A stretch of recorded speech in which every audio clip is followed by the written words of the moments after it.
power on.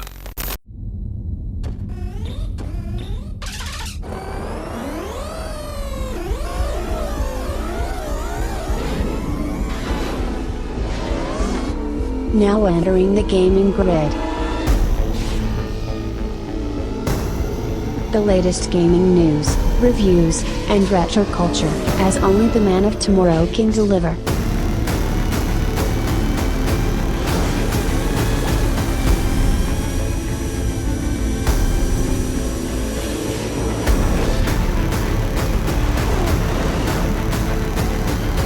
And here's your host, Doc Sovryn.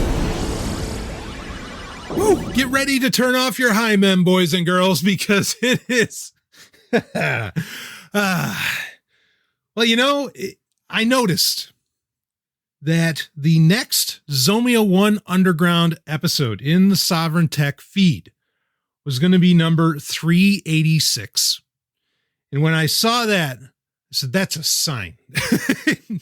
And it's been a little while since we've done a Sovryn Top 8. And it's been a little while since we've done a gaming grid specifically. And I thought, or, well, you know, there have been gaming grid specials as late. Like we were updating all of the top 8s for best of 2020. Of course, now we're well into 2021. But some things are just so timeless. Who cares what year it is? And this is certainly an episode that we'll have to do or that has the attitude of who cares what year it is. Because as this is Zomia 1 Underground episode 386, technically, we are going to talk about the technology of the 386DX. The 386DX was the processor that a lot of people my age cut their teeth on. Technically called the i386, the I standing for Intel, of course. The i386 was, I mean, not exactly the start of it, but often called, for a lot of people, like I said, they cut their teeth on it, but it was, for many, it was the start of the x86 architecture. Now, it's not entirely true, but it was probably its most widespread initial implementation. And one that would see a lot of different forms. You might be wondering, well, what's the DX about? What is this, Shawn Michaels and Triple H in China kicking some ass or something? Degeneration X? No. The DX was just the standard version of the i386 processor. There would also be a 386SX, which would come down the line. And really, it wasn't until the SX came out that I think a lot of people made the delineation between DX and SX. The SX was actually a somewhat inferior product, in that it was designed, it was lower cost. And so it was designed for lower cost computers, for people to be able to, more kids could get computers, right? So in fact, originally my first 386 machine was a 386 SX, technically. There was also the 386 SL. And can you guess what the L stood for? Most people probably wouldn't guess what that stood for, even though it makes perfect sense. And that's because they wouldn't think that these things even existed at the time.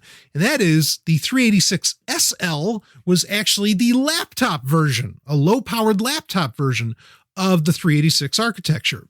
So this was the start, at least as far as data width, of the 32-bit era. And you would see the blazing speeds of anywhere, depending upon what year you got it and what model, anywhere from 12 megahertz to 40 megahertz. That's 12 megahertz. That's when you consider more of the standard today being in your, and not even getting into overclocking, but in the 3 gigahertz to 4 gigahertz range. And, and now everything's about multiple cores and everything. We're still talking about a level of speed literally thousands of times slower than what even your cheapest laptop really uses today. But at the time, the 386 was a revelation and a revolution over the 286. It would not be as, certainly it would be its successor, the 486, which I don't know if we'll wait until Zomia 1 Underground episode 486 to do a top 8 around that. But its successor would certainly change the game in very literal ways. And then, from the 486, you'd end up not with the 586, but what a lot of people would call the 586, but it was really just would start the nomenclature of the Pentium from Intel. But what we're doing here by going so far back in time, again, the 386, if I didn't say it already, actually first started or was first launched in 1985 and would continue to be in production until, wait for it, 2007.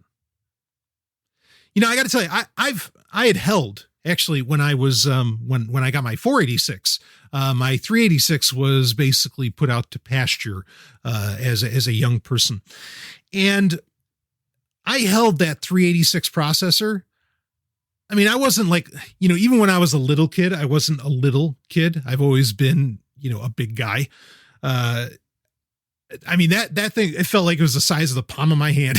It was a monster, just solid as a rock and almost in a very literal sense. They used to make those things really tough. I think about even more modern processors, even up to like, I don't know, the Pentium 3s or 4s.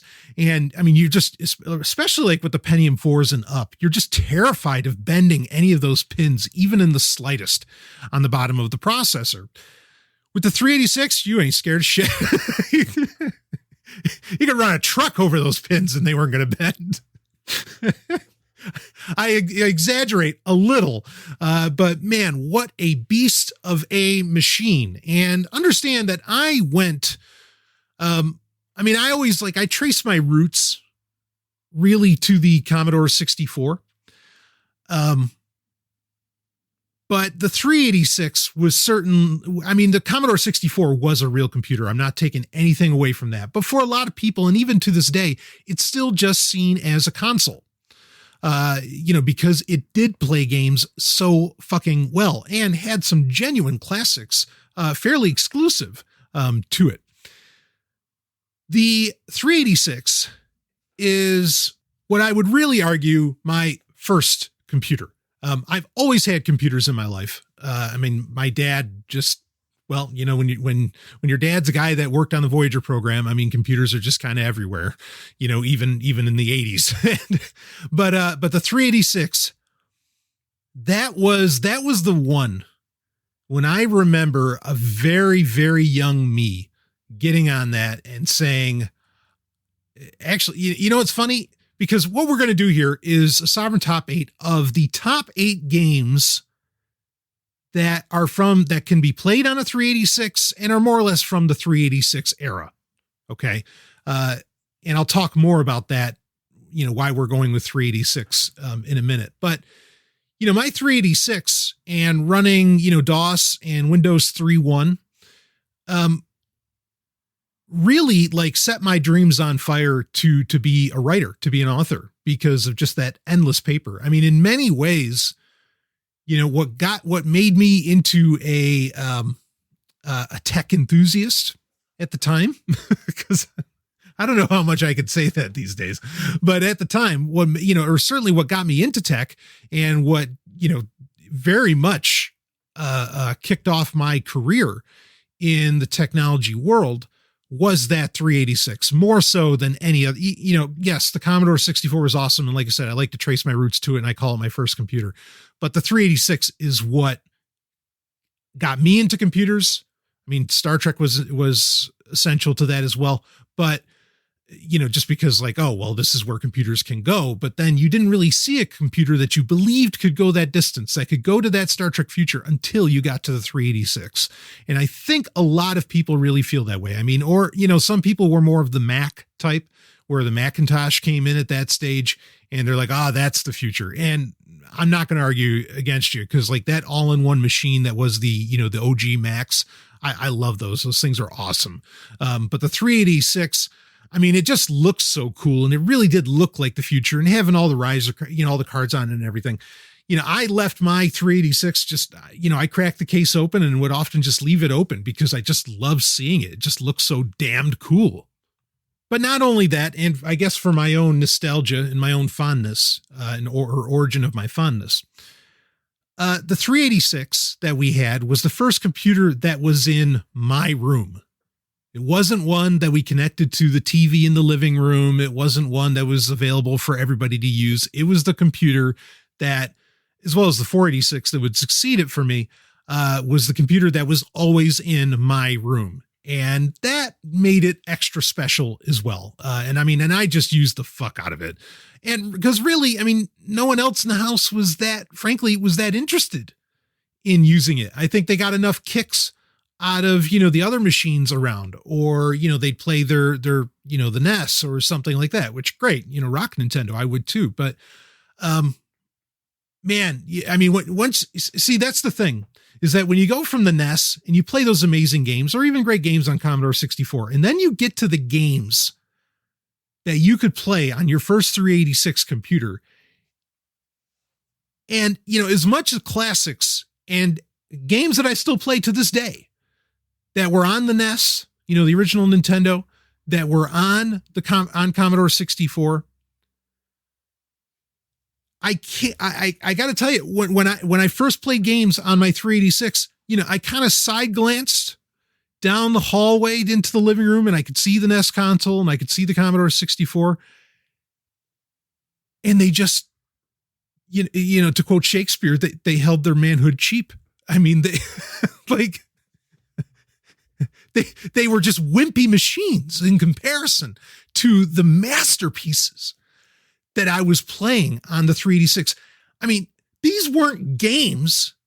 These were experiences. In fact, maybe I should title the episode that, the 386 experiences, the top 8 386 experiences, because this was the first time that games really felt like giant experiences. The only game that came close at the time, on the NES would be Legend of Zelda as far as scale. Or maybe Chrysalis, those, some of those latter ones. These were fucking epics. It was like going from silent films to Ben-Hur. That's the night and day difference. And for a long time, like, I actually was uninterested in the 16-bit era, depending upon what system you're playing, but the whole competition between the Genesis and the Super Nintendo, I thought was a bullshit competition for a good chunk of my youth, because what did it matter? None of them could do what my 386 could do, or my 486 could do. Didn't even come fucking close. And I'd even in fact, we'll talk about this, because I had a very, I had an experience that really slapped me in the face about just how different, the console versus the PC was at the time. Now it's, yeah, you can get better graphics and everything, on a computer and blah, blah, blah. And maybe there are some bigger experiences, and there's, the fact that a computer can play fucking anything, especially with emulation and whatever else. The PC Master Race, which I support that term wholeheartedly, is still dominant, still a thing. But boy, in the 90s, dominant isn't even the word. Like, we'd have to come up with a term. You could say total domination, but no, I think it just needs a stronger term. You weren't the PC Master Race. You were a god in comparison to consoles at the time. Now, as far as why I'm breaking up this top 8 into 386, and yeah, you can probably guess there's going to be one about the 486, is because, so in the 90s, and this is just the nature of PC gaming, especially in the 90s, there were, you could actually probably do a top 8 by year, but there were just so many computer games. It's so fucking many, and so many great computer games. I couldn't begin to do a top 8, and like, I'd basically have to do it by year, at least, to try and come up with something that could begin to, cover, everything that was coming out at that time. on PC. So I thought it'd be interesting, instead of going by year, maybe at some point we'll get into that, but there are just some experiences, that I think you can, if you break it up between 386 and 486, even though the 486 obviously could play anything that was on a 386, not necessarily vice versa. It's just, there was a lot of cross-pollination there, a lot of crossover that makes it very confusing. And so finding something to differentiate, something to create a cutoff point, I think makes the most sense is actually by processor. And really to talk about games when we're doing a top 8 for the 386, doing it with games that were really specifically made more for the 386, because for example, on this top 8, Wasteland could easily be on there, but Wasteland is from 1988, was not, and the 386 existed, but wasn't really made or built with the horsepower that the latest Gen 386, could bring to bear. So you'll basically find here that most of these games came out anywhere between 1991 and really 1995. 95 is when games started to come out, or when games were, not that they weren't taking advantage of the 486 before, but that this is when they said, okay, no, you have to fucking have a 486. Deal with it, Actually, we'll get into a funny story around that too, around a game that I really wanted to put on my 386 list because I played it on my 386, but I'll explain why it's not on this list when we get to it. So why don't we go ahead and just start breaking right into this top 8 list. Again, I've already given you the history of what the 386 meant to me. I'm sure that a lot of people, and to understand age, like I said, a lot of people my age have incredibly fond memories, and probably I'm sure you could rattle off a top 8 in no time. It actually, like, my mind was a little hazy, or my memory, I should say, was a little hazy on, wait, what did I play on my 386 and what did I play on my 486? Some were very clear. Like I could really, like the memories were very, very crisp on what was on the 386, because I know what those computers, how different they looked. But then also there's a lot of games, again, anything, it's just an Intel compatible PC or an IBM compatible PC, right? That's how they used to label it. So it didn't matter, you could play basically anything that was on, that you had before that you played on your 386, on your 486, that, it's just a computer. There's no real difference. And things really haven't changed today, even though there is a real fucking push to like eliminate compatibility with previous versions of Windows to Windows 10, which is just damned odd because Windows 7 is still so white hot. Anyway, myself, I was born in 1981, and in just a few days, I'm going to be 40, which I really can't believe, but it's there. That means that I'm talking about games that I played 25 to 30 years ago, which is also incredibly hard for me to believe. And what I think is actually really amazing, and this speaks to the power of games, is that, I can remember a lot, but I don't remember, like, obviously I know there are a lot of things that I've forgotten. There's just so much that I've forgotten, but these games, as I said earlier, experiences really have stuck with me more so than just about, anything, even in like the PlayStation 2 era, or games like on the Wii. These are games that are absolutely foundational. And I don't think it was just because I was young. I think it's because they were just so brilliant, creative, and especially at the time, awe-inspiring, just pushing the limits of technology and game mechanics, or, setting new standards, at least, that, these are games that you can absolutely, I say this, that even though it's been that long of a time, I think these are games that still absolutely hold up today. Every single one of these games that I am going to list off in this top 8, and it was sort of my top criteria, is that, do these games still play well today? We could talk about a lot of games back then that, oh yeah, they were awesome back then, but yeah, I'm not going to play them now, right? Like you're not going to play Jill of the Jungle, among others. That they're not going to hold up, even though at the time you might have said, holy shit, this is game of the year. It's fucking amazing. But every one of these games, I think, still holds up today, still is an absolute pleasure to play today. And some of them, in fact, have no real modern corollaries, in my opinion. Like and there's no good reason for that. One of them, I'll get into it when we get to it. There's a big part of me that wants to get that good at, I'm a game developer, but I'm not that great at it. Okay. I have good ideas, but I'm not like a pro coder, as far as that goes anyway. A part of me wants to like really, I'll save it. Basically, I just want to become a better game developer because I would love to make more of these kinds of games, but we'll save the conversation for when we get to it. So let's start going down our top 8 with all of that said. Now, as I almost always say with these top 8 lists, look, if you're in the top 8, you're basically number 1. So there's no real order to this. They're all the best at what they do. And and this is true for this list. Like every single one of these, maybe a couple of them I would put in a more second tier, but basically every single one of these could be considered, one of the greatest games ever made.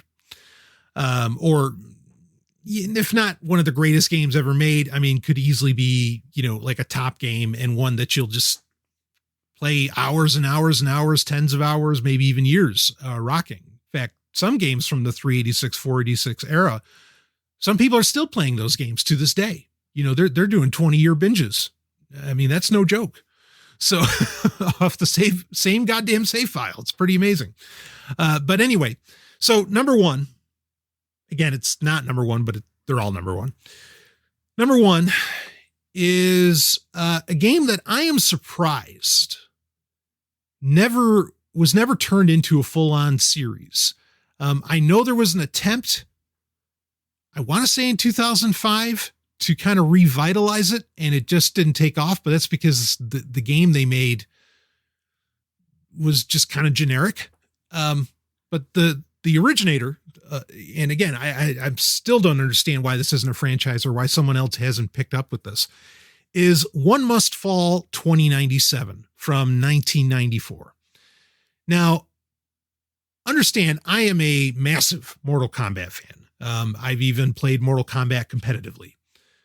Recent versions of that, not even talking about back then. But, and certainly, while, Mortal Kombat was, to be fair, Mortal Kombat was kind of the game that made me look at consoles again. Now, you could play Mortal Kombat, I think, on a 386, and it was far better than, like the Super Nintendo or Genesis versions. It was actually an arcade perfect port where it had the strength challenges and all that in it. So, I could play Mortal Kombat, and I would play Mortal Kombat on that. But, the way that most people were playing it at the time was, rocking 2-player, on their SNES or something like that. And admittedly, like until it did get ported to PC, I was looking, so with a hint of jealousy, like, oh, I want that experience. But anyway, I didn't feel too bad about it. And that is because of this game, that being One Must Fall 2097 from 1994. One Must Fall is a fighting game with gigantic robots. I think that's enough said. But it's actually, it's tremendous. You had weapons upgrades. You could choose from quite a few different robots. It wasn't just like, 4 or 5 characters. Really, you had 8, 9, 10. And then you also had like different paint jobs. There was a lot of customizability. The soundtrack for it was amazing. One of the best game soundtracks, in my opinion, ever made. Really intense, really upbeat. I put it in a level with like, say, Streets of Rage 2, as far as like quality of soundtracks, and really soundtracks that you can dig and really listen to without the game, without knowledge of the game, or, without, any memory of the game or anything, just like Streets of Rage 2. A lot of the elements, and I don't know what they really like borrowed from other fighting games when they developed One Must Fall, but everything from like the nice slow motion uppercuts and all other kinds of, like everything about this game gave it a real cinematic and very epic feel. The music, seeing the scale of the robots, the levels that you would fight on, okay, were often interactive, which was somewhat of a new thing. I mean, you'd see in Street Fighter 2 or, whatever game or like Mortal Kombat where, yeah, okay, you could knock somebody down into the pit for a fatality, or, maybe a box would get broken, when you toss somebody around, these kinds of things, would be in fighting games. But this was one where like you would uppercut another robot, against like the cage, and they'd get electrified if you banged them up against it hard enough. The different robots had dramatically different styles. It wasn't just a matter of like different special moves like you would have in a Street Fighter or Mortal Kombat. And I'm not taking anything away from those games. Those games are some of the greatest ever, and I love them. But it wasn't just like that. It was dramatically different fighting styles because, the robots, sure, some of them were bipedal, others rolled around, others, had different kind of motions. Or you had like this one that was called the Shadow, where it had almost like Johnny Cage moves where like Johnny Cage's shadow kick, where it could do this like shadow motion where he could just dash right through you. And it, just fucking great. It's a perfect game, which again, it blows my mind considering how much clear passion and love went into the first One Must Fall, how it hasn't been an ongoing franchise. Now, like I said, they did try to pick it back up with what was called One Must Fall Battlegrounds in 2005, but there was nothing innovative. And I don't think really the passion was there. It was just kind of blah. And that was specifically for Windows, that game. So, it didn't live up to that, but you can still, crank out DOSBox and rock One Must Fall. I have to admit, I'm actually a little pissed off because I'm pretty certain that GOG has never or has not made this game available. In fact, I am typing that in right now. And basically what pisses me off is that, GOG has really become, no results found. Yeah. So they've never brought this. GOG's lost its way. It's just a bit of side commentary here. I'd rather buy on GOG than I would on Steam, but I get notification. I think GOG's got a massive, catalog sale going on every single day now. Like it's not even, once a season or once a month. It's like every single fucking day. All I want them to do is keep re-releasing old games. Like I don't care. Like I don't care about the sales because they're not doing anything interesting. It's like, okay, I can play something that's like everything else that comes out today. As to where what you're going to see as we go down this list of games here for the 386, there's a lot of classic games that some of their gameplay's never really been replicated. Or, maybe it got a sequel on the in its time frame, in the 386, 486, time frame, but then it just fell off the map. And that's a pity. And GOG really had the chance to take modern gamers to school in a good way. And they've fallen off that horse. Fuck them. I don't mind saying that. Like, I don't even care what bullshit's going on with Cyberpunk 2077 or whatever. They have me pissed off just because, no, fucking release old games. There are still so many more to release, some of which are on this list. In fact, let's get to number 2 here. This is one that I know why it doesn't get re-released, and that's because the people who control the franchise, who control the license for the games in this franchise, are fucking assholes, and are far more scum than GOG could ever really be. And that would be a guy named Brian Herbert, who's the son of a veritable authoring god, being Frank Herbert. And of course, we're talking about Dune. Dune 2, The Building of a Dynasty. I don't know. When this came out in 1992, so I was about 11 years old when this came out. Everybody talks about like their tween years and how it was so confusing, right? Like the ages between 10 and, 10 to like, I don't know, 13, 14, something like that. I think my entire tween years was basically just playing Dune 2. Me and my friends all playing Dune 2, like I wasn't confused at all. I was taking out Harkonnens. I mean, or I was doing some sly shit with the Ordos. I mean, no confusion in my tween years. My tween years were laser focused on avoiding sandworms. Damn Skippy. And, I mean, this is, the legend of this game is, I mean, and actually it's a tremendous story to look into. But more or less, let's just call it, this is the game that, whether there were other, other examples that might've been a little earlier, this is the game that started the entire genre of real-time strategy. And that is no mean feat. And, for console players or people who've been predominantly console their whole life, maybe that doesn't mean so much to them, but for PCs, RTSs to this day, I mean, are really like, that's flagship stuff. And well, I mean, now more people are playing like, MOBAs, right? Like Dota 2 or whatever the hell they're playing. But RTSs, were the godfather of all those, of a lot of different styles of popular play today. And Dune 2 really started it all. They were very intelligent in playing off of the stylings of what David Lynch put together in, and of course in his original Dune film.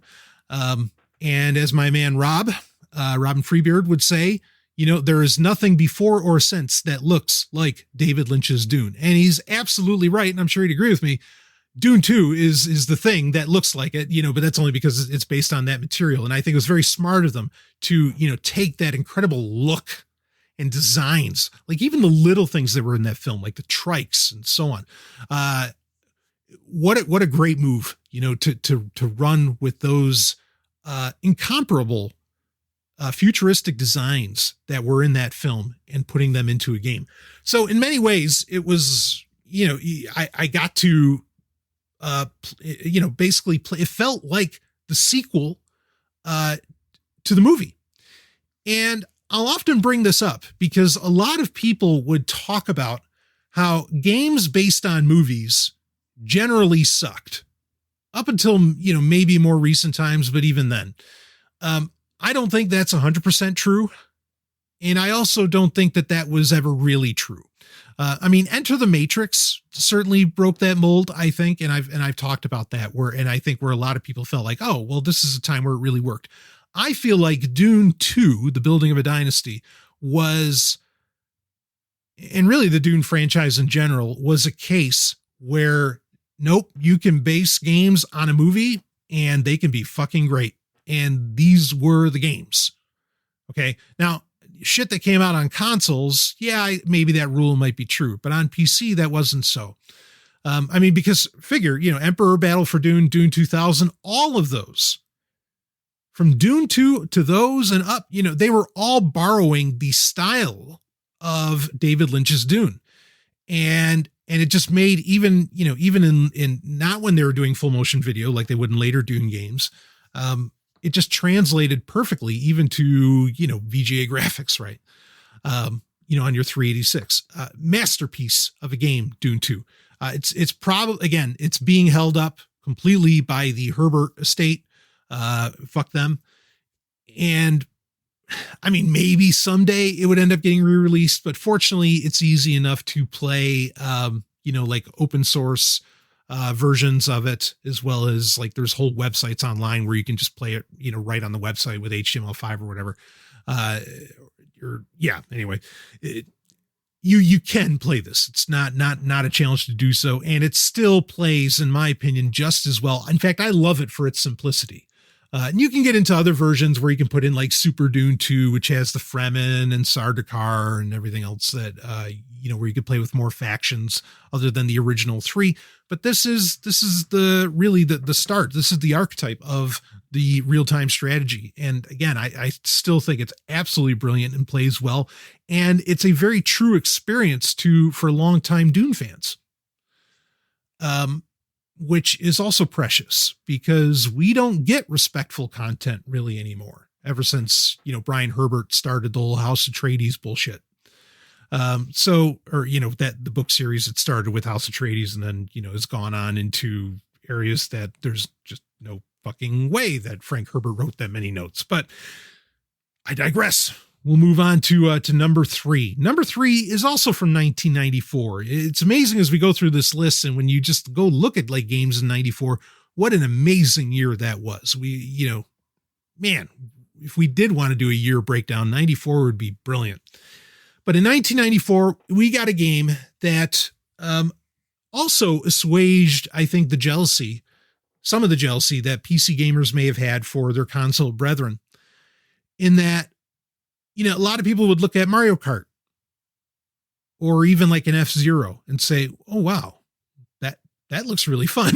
like that's really kind of cartoony and wild. And yeah, I bet that's a good time to do. Well, we ended up getting Wacky Wheels, which is absolutely a Mario Kart ripoff, but it's a brilliant one. You end up with, and certainly I think it would inspire Super Tux Kart as well, which is also a great game. It has the same graphic stylings as Mario Kart. It has different animals. There's a moose, a panda, all these different types. You have weapons and everything that you can do.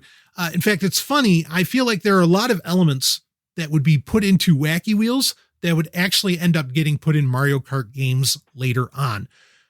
But this was such an accessible racer for PC, which was not common at the time. I mean, PC, there were lots of racing games on PC, but they really focused on a hyper realism, and, really for the time, detailed graphics. This was one, pick up and play, go at it and have the time. And it was brilliant, and there were, I think, a lot of people, actually, I can remember quite a few people that I had played with at the time, that, said, well, this is way better than playing Mario Kart. Now, I don't know if certainly later versions of Mario Kart, it couldn't possibly compete with.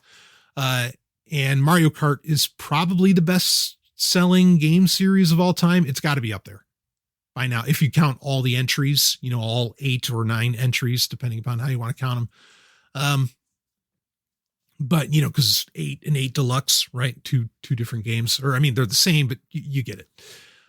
But Wacky Wheels, boy, did they give it the college try. And I think they delivered an awesome game, and a game that at the time really was superior to what Mario Kart was delivering. And that's, you beat Miyamoto at his own game. That ain't easy. So I loved it. And again, it still plays really well, really cute still today. And just one that anybody can play. In fact, it was the only game I can remember my grandparents wanted to play with me because they just thought it looked so wild. And understand, back when Mario Kart came out, Miyamoto was, there's interviews where you can watch him talk about this, where he says this is the greatest game I've ever made. He might even still feel that way. And you think about all the things Miyamoto had done after that. So, to be able to successfully mimic and in some ways supersede a game that Miyamoto considers his personal favorite, that's greatness by its very definition. So we'll go with Wacky Wheels there at number 3. Let's move on to number 4. Now, number 4 is where, when I say the word 386 experience, this was an experience like no other. And really, for 10-year-old me,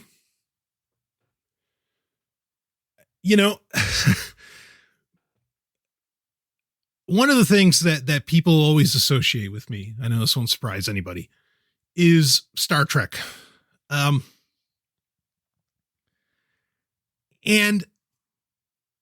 it's just, there were certain things, certain shows that you always wanted to see. Boy, I wish this could be a video game, And certainly there had been Star Trek video games. In fact, there was the arcade game for Star Trek, kind of based around more of the motion picture and so on. That was all vector graphics and everything. I mean, it was cool for what it is. You're blowing up Klingons or whatever. But that didn't exactly feel like Star Trek, right? I mean, even at that time, Star Trek was just so fucking core to me. But, there's lots of shows like that. Like, to this day, I think the one game we've always wanted, and the closest thing that ever got to it would be like your Grand Theft Autos. The one game or Shenmue maybe, the one game we've always wanted is MacGyver. We want a MacGyver game where we could just fucking do anything, make anything out of anything and just solve anything with anything, right? Those have always kind of been the dream. Well, in 91, and this is, again, one of those experiences, when Star Trek 25th Anniversary came out for PC, we use the phrase mind blown a lot, but this is one where mind blown beyond all recognition. To basically literally play through episodes of Star Trek, new episodes at that, right? They weren't rehashing anything. This was newly written, well written at that, very well written stories, clever stories, interesting stories that play on all the best levels that Star Trek does, where it gets into like really hard sci-fi. That was here. I don't know how so it's a point and click adventure. Okay. Secret of Monkey Island kind of stuff. Leisure Suit Larry. I want that mashup. Little Star Trek and Leisure Suit Larry. Which point and click adventures were very popular at the time. And that could be a fun top 8 on its own because some of the greatest games ever were point and click adventures.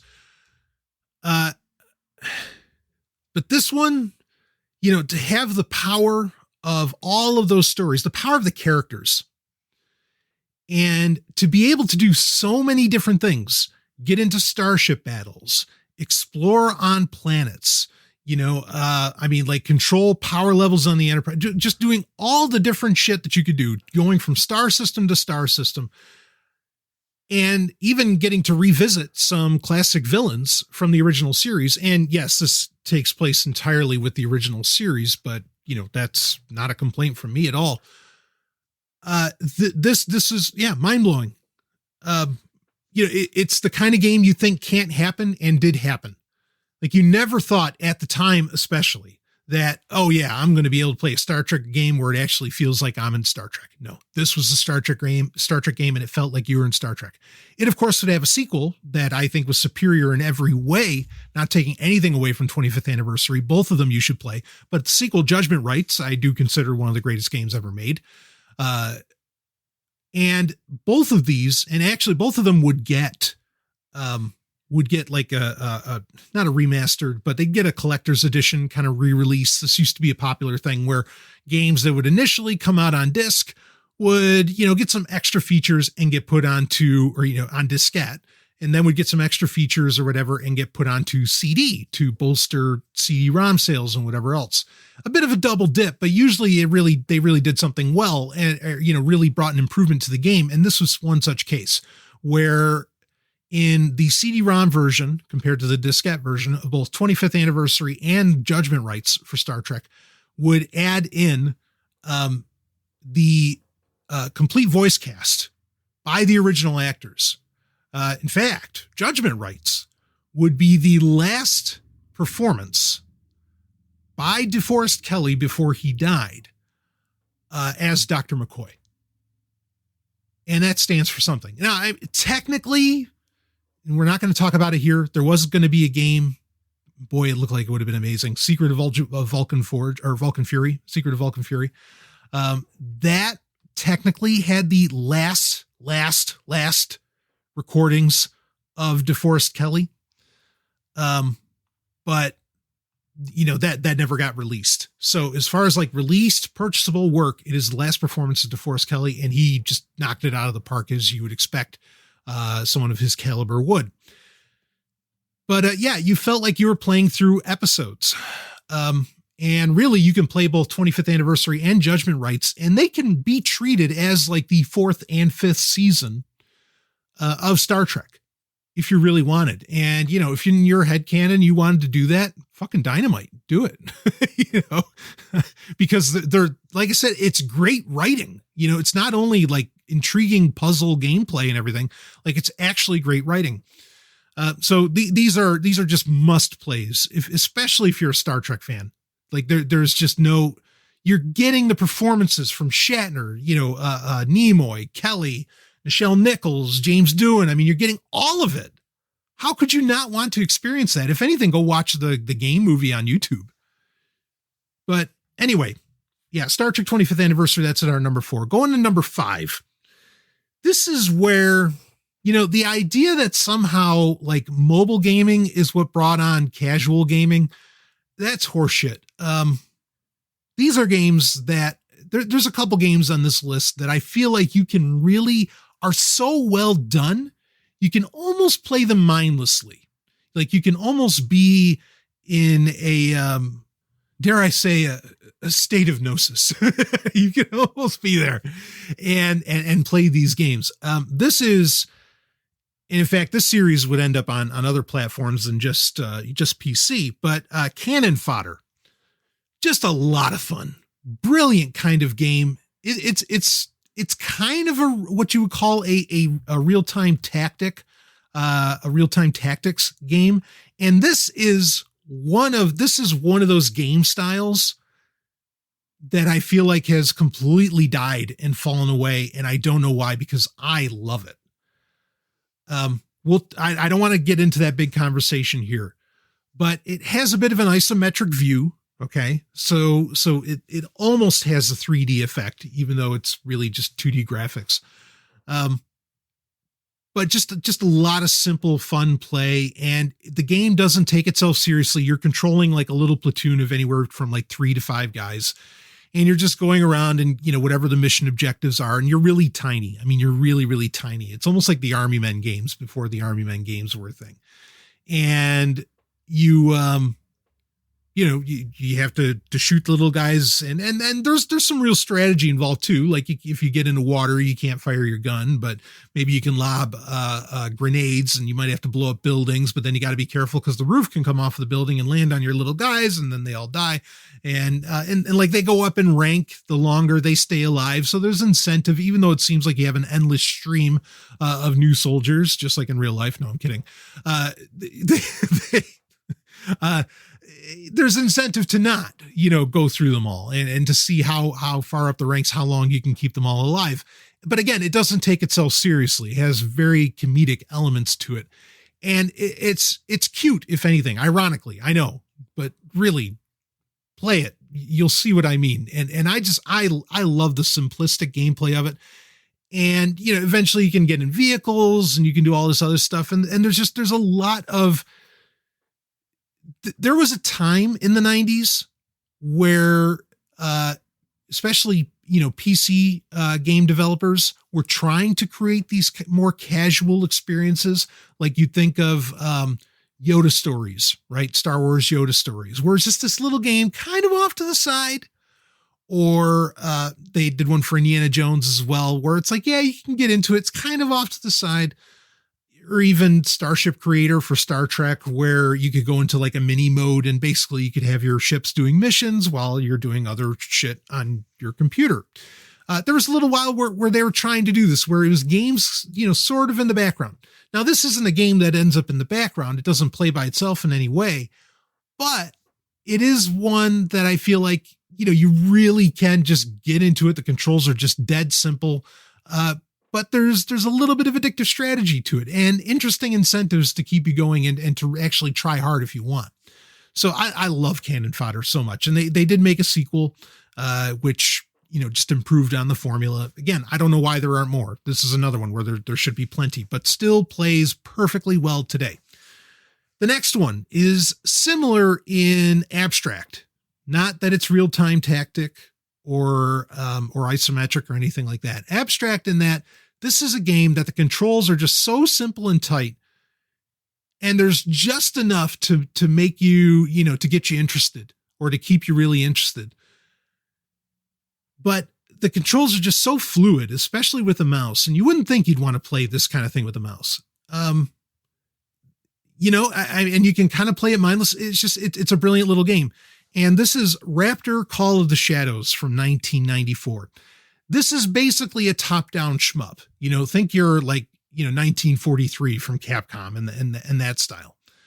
But it's not like the enemies move slower. The enemy, you're in a fighter jet. The enemy jets and everything else, and you have to shoot things that are on the ground and in the sky and whatever. Most of them move kind of at a slower speed, so the game has a little bit of a more methodical, slower pace. It's probably the most methodical shmup I can think of next to something out of like the Defender Stargate series or the Defender series. And I don't know if it's the slow pace, the fact that, you can go to the weapons emporium at the end of it or at the end of each sector that you clear, and you can purchase, depending upon how much money you make, you can purchase, varying, weapons improvements, shields. There's even like little scanner technologies that you can buy into. There's a lot of really cool ideas in the 90s, especially that, a lot of customization, which again was unheard of on much in the way of consoles at the time.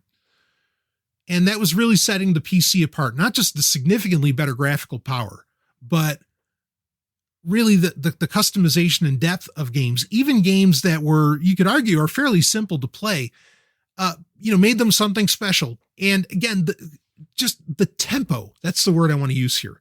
The tempo of Raptor Call of the Shadows is so rare for a shmup. I think that's why it stands out to me, because I've played more shmups than I can count. I can't count them. But this one always stands out. Also, PC didn't really have a whole lot of shmups at the time, so I think it stood out for that reason as well. But just the pacing of the game is very interesting. I know like Twin Bee would have somewhat of a similar pacing, but there's just something special here.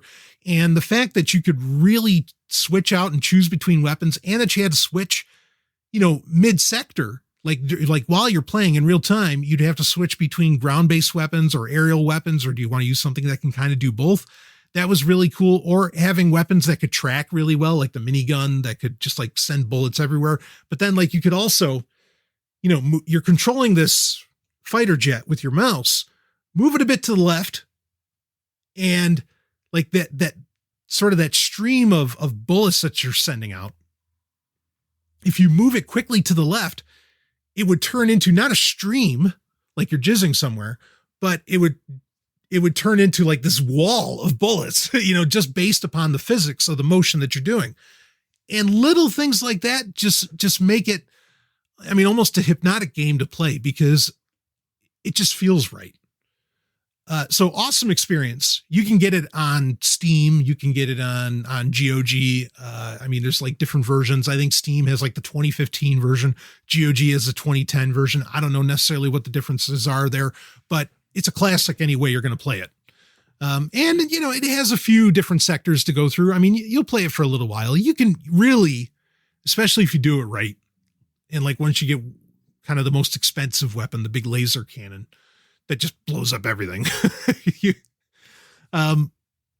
can beat it in an afternoon, but it's such a smooth experience. It's really worth it to play. Let's go on to number 7. So we're almost through our top 8 here. Number 7 is, well, now I know you're probably waiting. Wait a minute. Didn't Star Wars TIE Fighter come out around this time? Doesn't Brian always say that that's the greatest fucking game ever made? How is that not on this list? Well, you already know I think it's the greatest game ever made. I didn't put it on this list for that reason.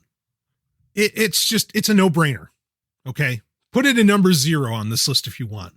But in some ways, that game got even better in the 486 era. And I didn't play it, until it was on CD-ROM, and I played it on my 486. But what I did play on my 386 was its predecessor, Star Wars X-Wing. And for a lot of people, that's considered the better game. That X-Wing is actually better than TIE Fighter. I'm not going to argue about that like at all, because they're both amazing. These are the very, I use that term experiences between this and Star Trek 25th anniversary. I mean, these are the experiences. And believe me, I played a lot of flight simulators at the time, including space simulators, your wing commanders and so on at the time, but none of them really felt like you were flying through space at incredible speeds until X-Wing and TIE Fighter dropped, until those came into being. I love X-Wing. I know I talk about TIE Fighter all the time, but that's just because it does really what TIE Fighter does better is the story elements. Like, it really engrosses you, and you have the secret missions and all that. And, you get the tattoos and you get to work for the Emperor and all that shit like that. That's what puts that one over the top for me. But otherwise they play very similar. And, X-Wing has its own moments. You get the badges, it has all the key elements. And, if you're more of into the Rebels, this is your game. This game's fucking awesome. Even flying through it's not like an obstacle course, but like through some of the training courses and everything. It's incredibly exciting when you're flying the X-Wing and, you hear the S-foils open up, you get goosebumps, or at least I got goosebumps back then. It's like, holy shit, I'm in an X-Wing. And, then you get the expansion packs and you get to fly the B-Wing, and that's fucking awesome. Or you get to experience the speed of getting in an A-Wing. This gave you this, again, there were Star Wars games before, very good ones. But it wasn't until this that I think you really felt like, no, I'm a fucking pilot in the Alliance or a TIE Fighter in the Empire. I'm going to town. I'm in Star Wars. Let's live it. And you lived it. I've talked about that with TIE Fighter, and it's just as true for X-Wing.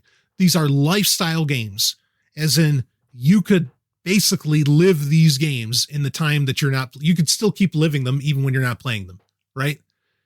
In many ways, my friends and I did, we would talk about, what'd you do on X-Wing, or what'd you do on TIE Fighter last night and all this. These are lifestyle games. X-Wing was, I know I might say these words a bit, but really a revelation and a revolution. Both of those fit this game. Just absolutely fucking brilliant.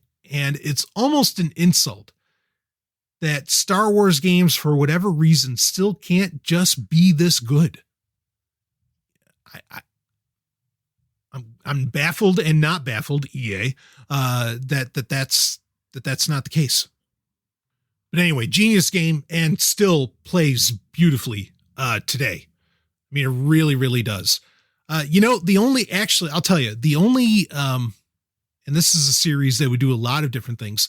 The only series I feel like that matched up to what like X-Wing and TIE Fighter were doing was actually from Nintendo, like Star Fox. Star Fox had a similar look, amazingly, on the SNES. And they were getting there. And, I've never heard anyone from Nintendo admit it, but there's no way they didn't look at X-Wing and TIE Fighter and say, hot damn, these are great games.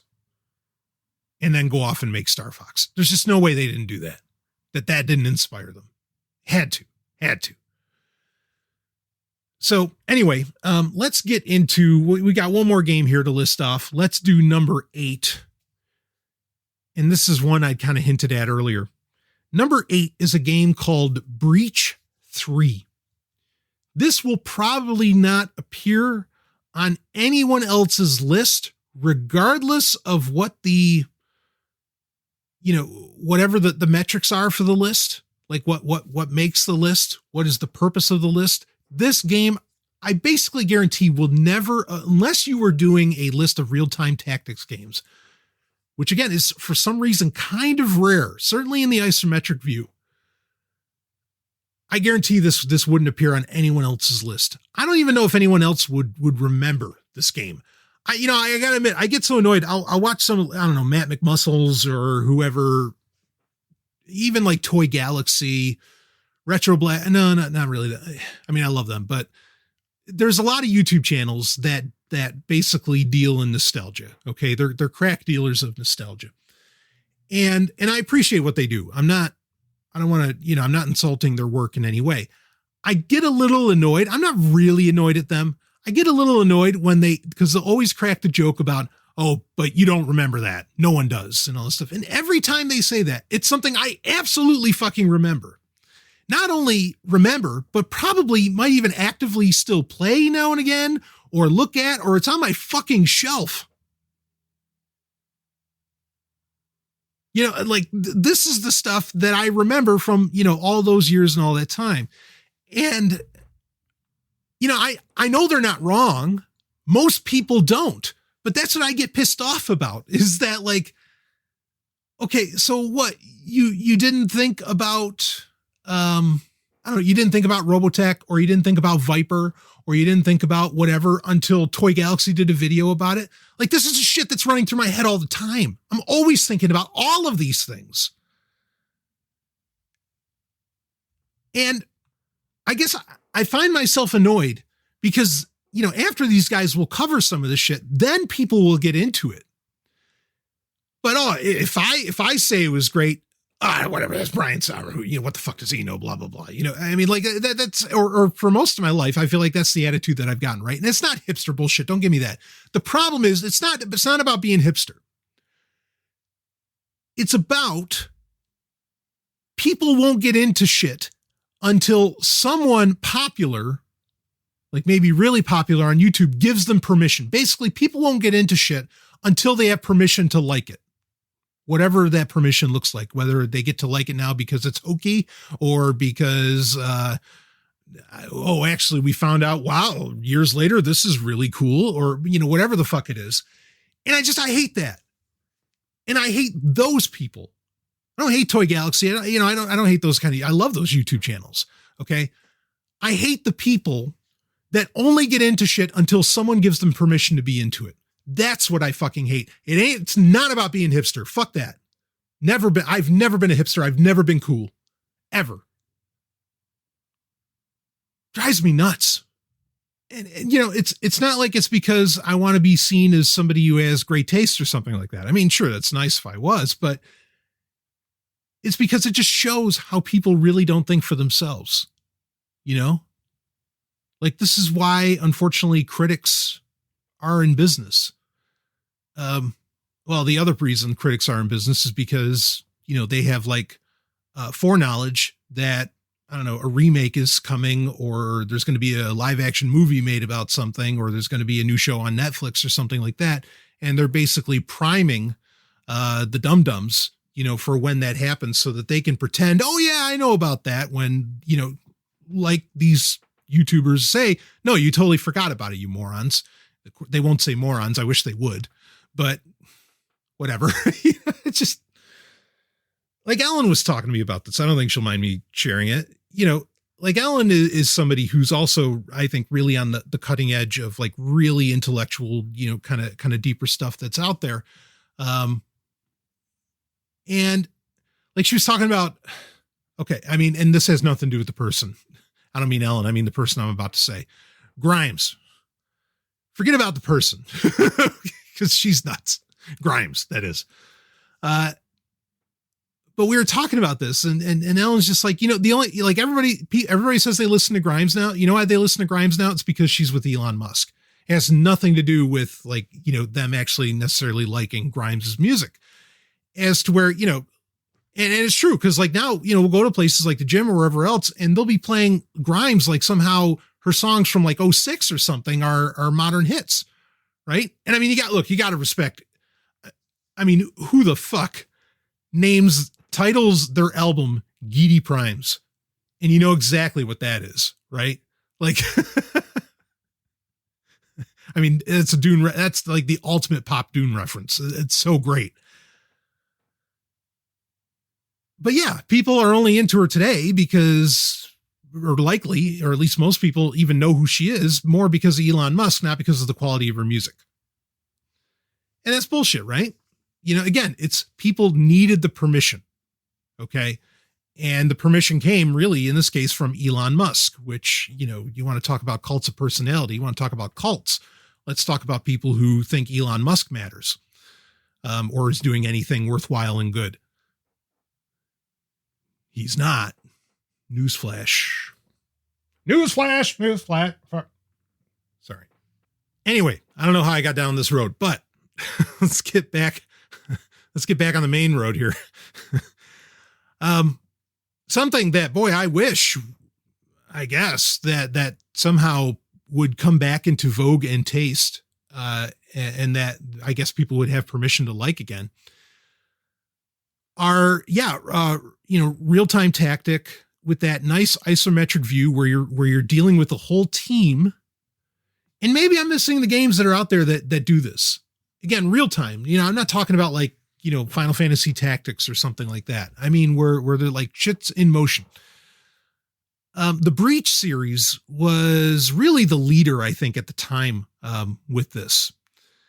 And I just thought that game series was brilliant. The storyline around it, it's this gigantic galactic science fiction storyline around it. I just awesome. So much history in the game that you get to read and everything.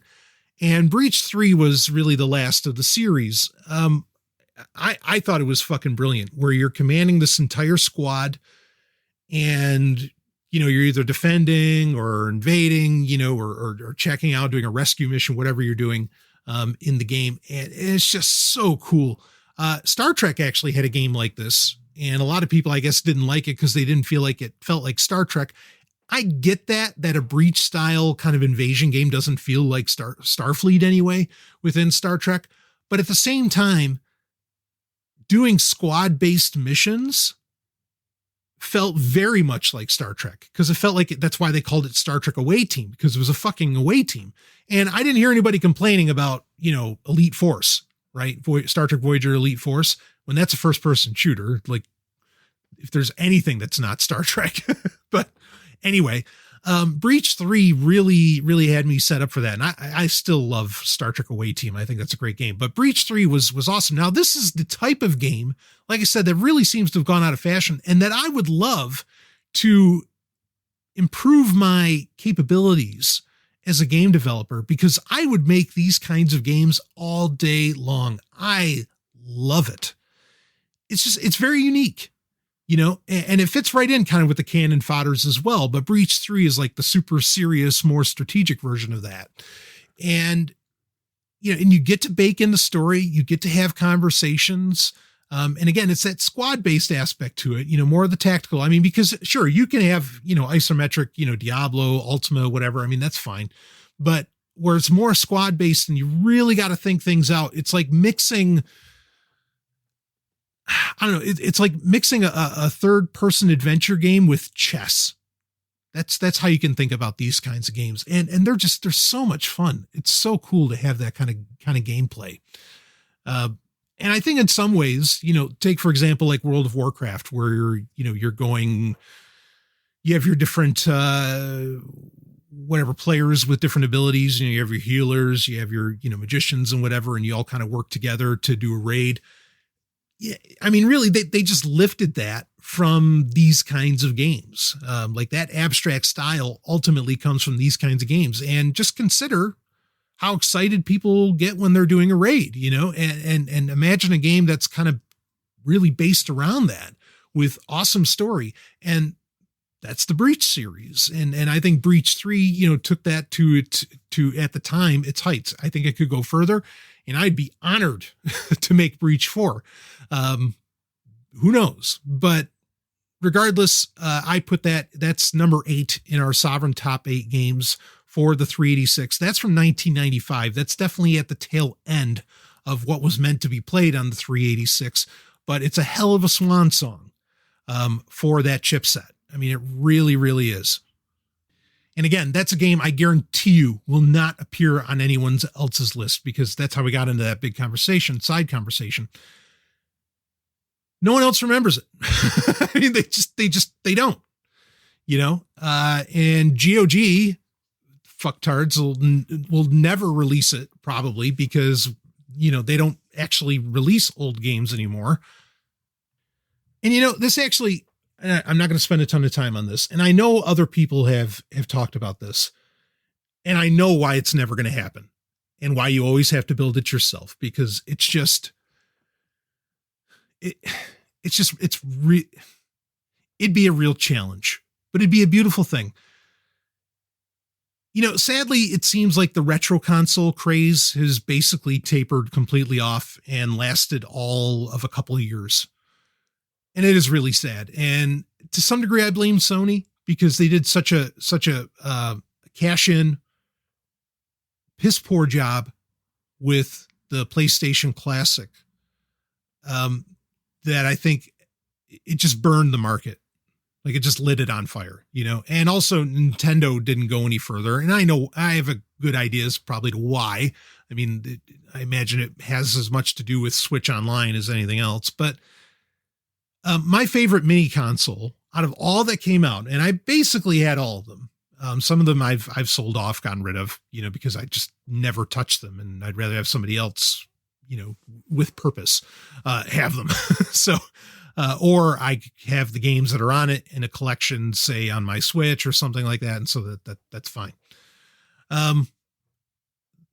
Actually, I think the only mini console I have left of all things, not that I don't have other consoles, I have full grade consoles, but the only only retro console I have left is my favorite of the bunch, which was the C64, the C64 mini. Brilliant. And the reason I loved it is because it did take what is generally more of a complex system to navigate, because it is a full-on computer, the Commodore 64. Also a little more complex, I think, really to handle an emulation. I mean, there's great emulators for Commodore 64, but they're certainly not as no-brainer, again, because the system isn't as no-brainer as the NES or SNES or Genesis and so on. The Commodore 64 Mini really made playing games on a Commodore 64 really fucking simple.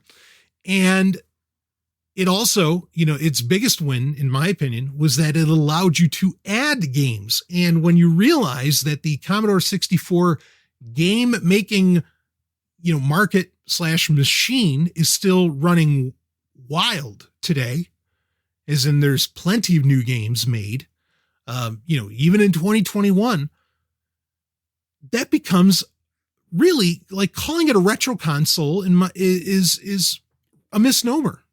I think that's why I kept using the term mini console, because that's really what I think of it as, just a mini version of a larger console that is absolutely as viable in 2021 as it was in 1991.